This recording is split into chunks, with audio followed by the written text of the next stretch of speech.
masaya ho ba kayo na yung rice import ban in-extend hanggang katapusan po na itong taon na ito? Ano pong reaksyon ninyo?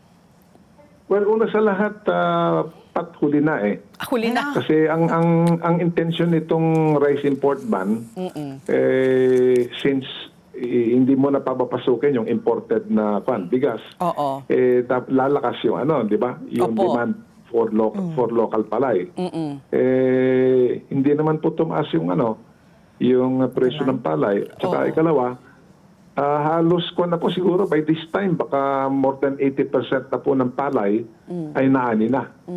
So ang natitira lang is about 20% or less. Oo. So if ever magkaroon ng konting pagtaas yung presyo ng palay, iilan lang po ng mga magsasaka makikinabang. Oo. So it's a matter of too late eh. Too late po yung Oo. itong pagpataw po ng extension po ng import ban. Oo. Kalyoni, may follow-up question lang po. Nag-umpisa po itong rice import ban noong September 1, if I'm not mistaken. No? So, September, October, November, December, 4 na buwan.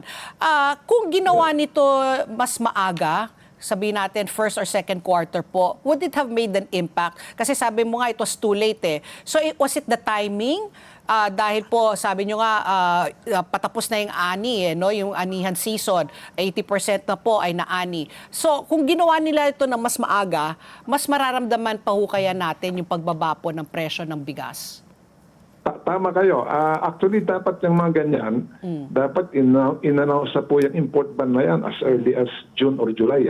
Dapat June or Hindi July. ba? Oo. Para in that way, magkakaroon po talaga ng greater demand for local palay. Pero in-announce na po August 29. Patapos na po yung Agosto.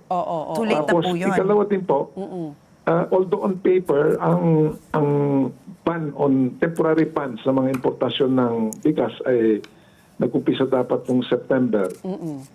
Sa actual na pangyayari po, ang daming pumasok pa rin na bigas noong buwan ng September. Kasi pinayagan pa rin po nila yung makapasok po yung mga na-order na noong August na pumasok po sa bansa natin in the month of September.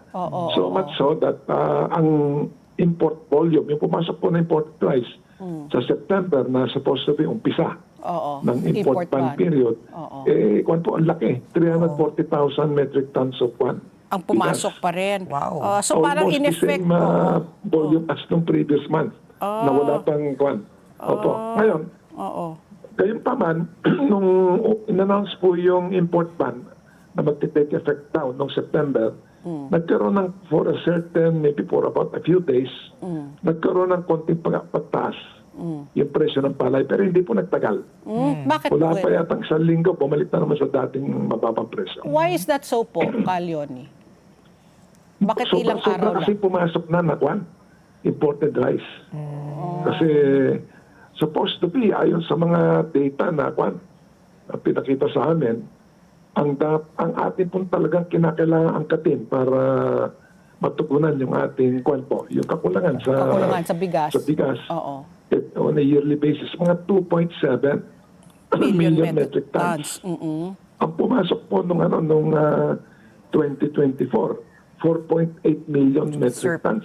So, daming sobra. Oo. Ang daming sobra. Tapos nag-spill over yan at patuloy pa rin yung pag-angkat natin po ng bigas sa 2025. So oversupply plus napakamura.